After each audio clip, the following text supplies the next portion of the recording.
আমরা দেখতে পাচ্ছি ধানগুলো খুবই সতেজ, সবল, হৃষ্টপুষ্ট এবং যথেষ্ট সুন্দর হয়েছে। যে সুন্দর ক্ষেত দেখে শুধু আমি না, যে কোনো কৃষক, যে কোনো মানুষ সন্তুষ্ট হবেন। হ্যাঁ, সারি সারি তাল গাছের সারির পাশ দিয়েই আমাদের এক্সপাওয়ার সমৃদ্ধ ধান দেখতে পাচ্ছি। আমরা এখন কৃষকের সঙ্গে কথা বলবো। জি, আপনি আমাদেরকে বলেন, আপনি এই জমিতে কখন কিভাবে বা কোনো রাসায়নিক সার ব্যবহার করে কি আপনি এত সুন্দর ধান তৈরি করেছেন, নাকি অন্য কোনো সার কীটনাশক ব্যবহার করে আপনার ধানটা এত সুন্দর হয়েছে? রাসায়নিক সার ব্যবহার করেছি, তারপরে জানার পরে আমি এই সারই ব্যবহার করেছি, পরে আর কোনো সার ব্যবহার করিনি। এই এক্স পাওয়ার, আমাদের এই সারেরটার নাম হচ্ছে এক্স পাওয়ার তরল সার। আপনি লেখা ছিল না, এই জন্য আমি জানি না। ওই ওষুধ আমি নিয়ে আসি চীনা থেকে, আমি এটাই ব্যবহার করি, তাতে ধানে আর কোনো সার দিইনি। আচ্ছা আচ্ছা আচ্ছা, তাতে কি আপনার ধানে কোনো পোকামাকড়ের আক্রমণ হয়েছে বলে আপনার মনে হচ্ছে?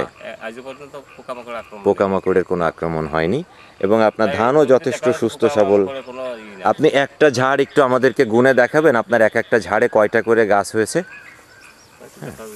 জি, একটা একটু এখানে আমাদেরকে একটু দেখান।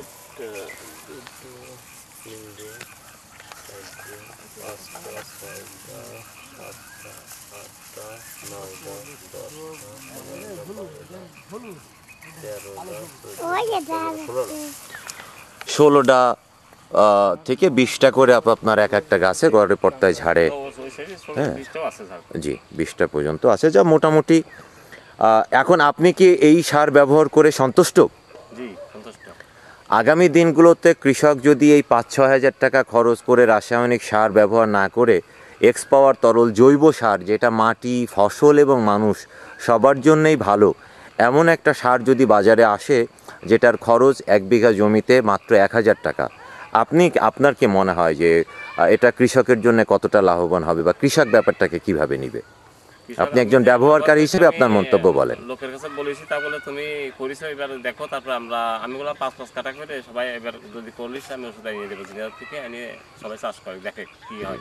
আচ্ছা, আমি আপনার একটা প্রশ্ন করি, আপনি কয়বার দিয়েছেন এক্সপাওয়ার এখানে? এখানে একবারই দিছি। একবার? তা আসলে কতদিন আপনার লাস্ট যে আপনি স্প্রে করছেন কতদিন হয়েছে এখন? প্রথমে 1 মাস হয়েছে। তা 1 মাস আসলে তো আপনি মিস করেছেন। আমাদের তো 20 দিন পর পর ডোজ দিতে হবে, এটা হচ্ছে নিয়ম। তারপরে তো আপনার ধানটা খুবই সুন্দর হয়েছে, আমরা দেখে মানে অভিভূত হয়ে গেছি যে আসলে একবার এক্সপাওয়ার দিয়েই যে আপনার এই ধানের যে পরিবর্তন, এটা আমরা আসলে বাংলাদেশে আর কোথাও দেখিনি। আমাদের ম্যাক্সিমাম যারাই প্রথমের থেকে এই জিনিসটা নিয়েছে, প্রথম থেকে করছে, আপনি তাও প্রথমে করতে পারেননি, যেহেতু একবার আপনি ওই মাটির ভিতরে একবার মনে হয় রাসায়নিক সার ইউরিয়া একবার ব্যবহার করছেন, করার পরে যখন জানতে পারছেন তখন আমাদের এইটা নিয়ে আপনি ইউজ করছেন। তা আল্লাহর রহমতে একবারেই তো আপনার দেখি সব পরিবর্তন হয়ে গেছে। আর একবার কেন, আরো 3বার দিতে হবে। 3বার দিলে আপনি প্রপার রেজাল্টটা পাবেন। আমরা আপনার আবার আর এখন যেটা আছে আপনার ঘরে, ওইটা আপনি কালকে 1 লিটার পানিতে 2.5 মিলি ওষুধ হিসাব করে, 15 লিটারে যদি ঢম হয় তাহলে 15 লিটার পানি দেবেন আর 40 মিলি ওষুধ দেবেন, মানে 2 মুটকি। যে কোটো দিয়েছেন আপনার কিসে ওষুধ দিয়েছেন? না, ছোট ছোট বোতলে। কি বোতলে? লিটারের বোতল। হ্যাঁ, লিটারের বোতল। মুটকি ছোট না বড়? মুটকি ছোট।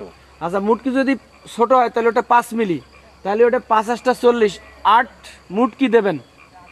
ওই 15 লিটার পানিতে 8 মুটকি ভালো করে ওষুধটা ঝাঁকায়, সুন্দর করে ঝাঁকায় নেবেন। ঝাঁকায় নিয়ে কালকে একেবারে জমিতে, মানে এই প্রত্যেকটা ধানের মাটির নিচের থেকে শুরু করে পাতায়, নিচে, গুড়াই, মানে এমন ভাবে স্প্রে করবেন যাতে বৃষ্টি মনে হলো যে 1 পশলা বৃষ্টি এসে কেবল ভিজে দিয়ে গেল মাঠটা, এরকম হবে। এইভাবে দিতে হবে। দেওয়ার পরে আপনি কালকেই ডোজটা সকালে দিয়ে দেন। সকালে দেওয়ার পরে এরপরে যদি আপনার ওষুধে শর্ট পড়ে, ওষুধ আপনার ঘরে পৌঁছায় যাবে। ঠিক আছে? একটু কম হবে, তাও কালকে আপনি দিয়ে দেন যেভাবে। তবে আপনি কিন্তু এই যে আপনার এই আলটুক সব আলটা ঘুরে দেখো, আলটা ঘুরে দেখো, ওরির এই পাশে টোটাল তো মিনিমাম 5 গ্রাম লাগবে। 5 গ্রাম লাগবে মিনিমাম, 5 গ্রাম মিনিমাম এই সম্পূর্ণ ভিজাইতে গেলে। আপনারা পানি যে ওষুধ কতটুকু আছে এখন? ওষুধ মানে 3 থেকে 4 মুখি হবে। ইস, ওষুধ নেই ওষুধ। ওইটা তুমি এনারে দিয়ে দাও, বুঝছো? ওইটা তুমি তারে দিয়ে দাও। আচ্ছা, আপনার নাম ঠিকানাটা আরেকবার একটু পরিষ্কার করে বলেন।